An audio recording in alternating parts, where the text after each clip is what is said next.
Olá, bem-vindos a mais um dos nossos vídeos no canal de YouTube, aqui, desta vez dedicados à História, preparação para o Exame Nacional de História e ajudar-vos também na matéria 12º. Bem, estamos praticamente no final e hoje o tema que vos trago é exatamente pós-Guerra Fria e o início, principalmente, dos finais do milénio, o início do milénio e as novas noções que se trazem tanto a nível político como a modelo económico. Efetivamente, o final da Guerra Fria, que terminou entre 89 a 91,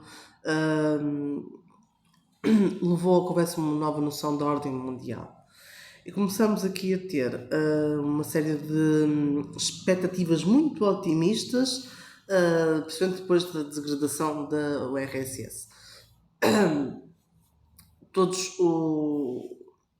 O que é certo é que no meio desta degradação da URSS temos uma série de países emergentes que vão nascer. Estes países emergentes que, no fundo, querem ter a noção de nação, de nacionalismo. Estes países vão entrar, alguma parte deles, por grandes guerras civis, infelizmente, como a crise balcânica, por causa de problemas étnicos nacionalistas, e vão aí debater-se muito com a questão do que é um Estado de nação. Será este um modelo ideal? O que é este Estado-nação? É uma sociedade que está supostamente politicamente organizada. Também há uma organização política. Há aquilo que defende esta organização política, três elementos. Neste caso, o território, a população e o poder político. Sendo que o Estado é o Estado soberano, em que lhe é reconhecida a sua independência e a igualdade de direitos e obrigações. No entanto, ter uma nação que nós já sabemos que está ligada à família, a nascer, esta expressão está ligada, obviamente, ao princípio das nacionalidades. Ou seja, a semente já havia sido lançada no pós-Revolução Francesa, cada nação deve corresponder a um Estado. E assim, o nacionalismo é um princípio político que deve ter como unidade política em que um Estado e uma nação têm só um ao outro. Este sentimento nacionalista está cada vez mais, transforma-se num movimento que muitas vezes é violado quando temos fronteiras que não são respeitadas, quando temos membros que também estão distribuídos por vários Estados e nenhum deles se assume enquanto Estado Nacional, e quando principalmente temos um poder político que pertence a uma nação estrangeira. E assim, deste modo, a nação e os Estados não são inseparáveis, portanto, tem que haver esta noção de Estado-nação.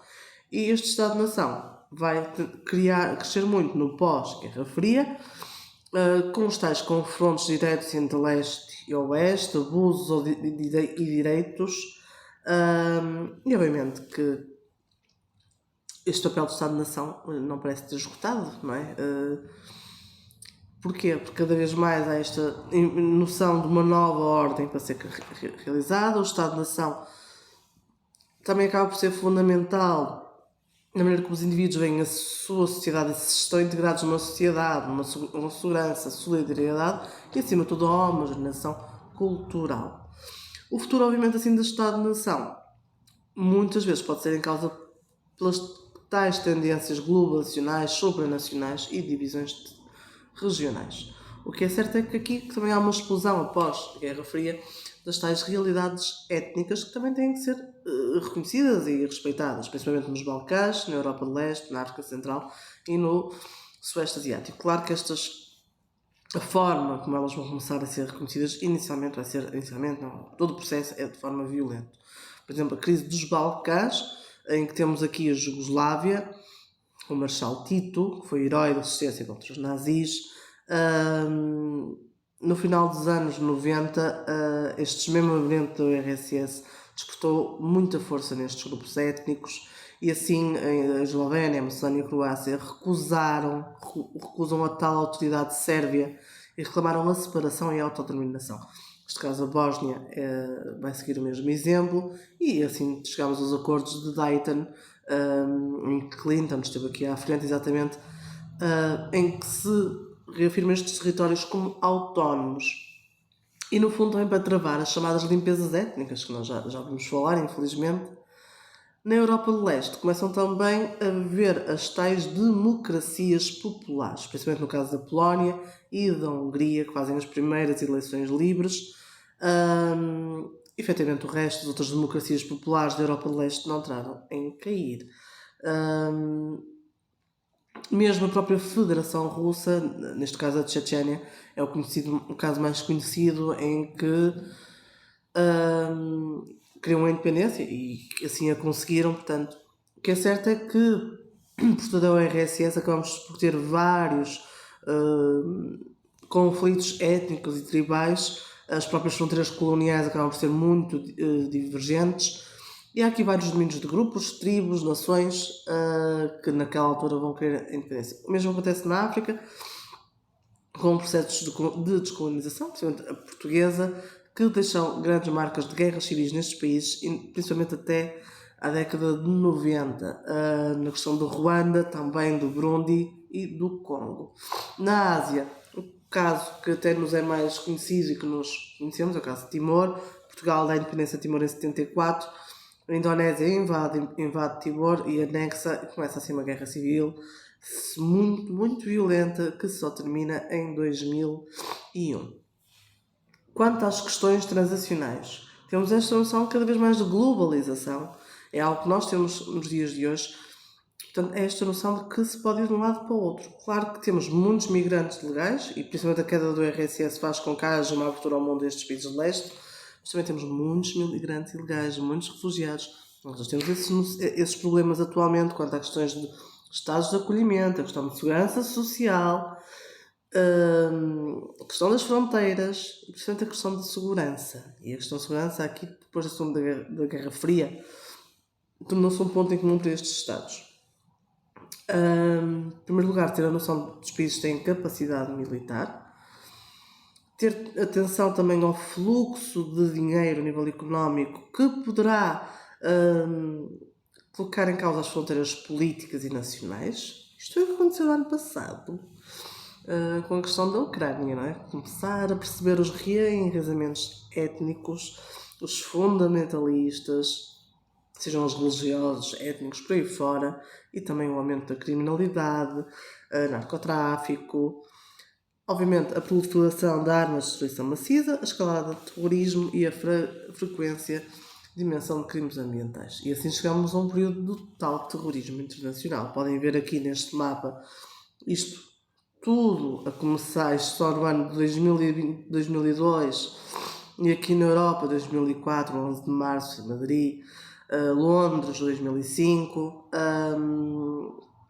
a Tunísia em 2002, e aqui ainda faltam muitos que acabam por acontecer, mesmo o mais recente em 2013, também o ataque ao Charlie Hebdo. Esta noção de terrorismo, a noção de terrorismo internacional, durante muito tempo proclamado pela Al-Qaeda e mais tarde, e agora cada vez mais pelo Daesh, é esta noção do tal fanatismo religioso que acaba por acontecer nas regiões do Médio Oriente, em que temos os tais homens-bomba que, por este fanatismo, decidem terminar com a vida de milhares de pessoas. Agora, quais são as respostas que pode fazer para este terrorismo internacional? Não são fáceis. Isto é um problema muito, muito complexo e é preciso haver uma solução muito bem organizada à escala mundial. Tem que ser uma solução multilateral também e coesa.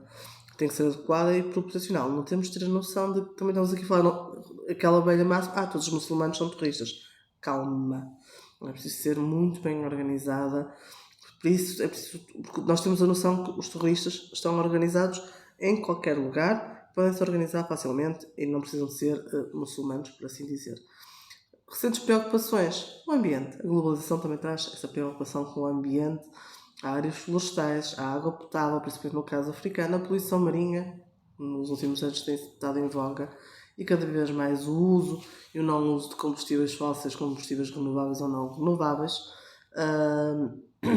e a grandes problemas que alteram o mundo, a fome, a subnutrição, a desertificação e, obviamente, a tal noção de temos de ter cada vez mais uma consciência ecológica, ou seja, reparem que os problemas entretanto mudam de uma guerra para problemas ambientais. Eu não estou aqui a querer defender nem nada disso, mas efetivamente há estas preocupações que cada vez mais são em voga do século XX, para as questões, mudou tudo, né? Passamos aqui um século XX que de repente entramos no século XXI com problemas completamente diferentes. Bem, até à próxima!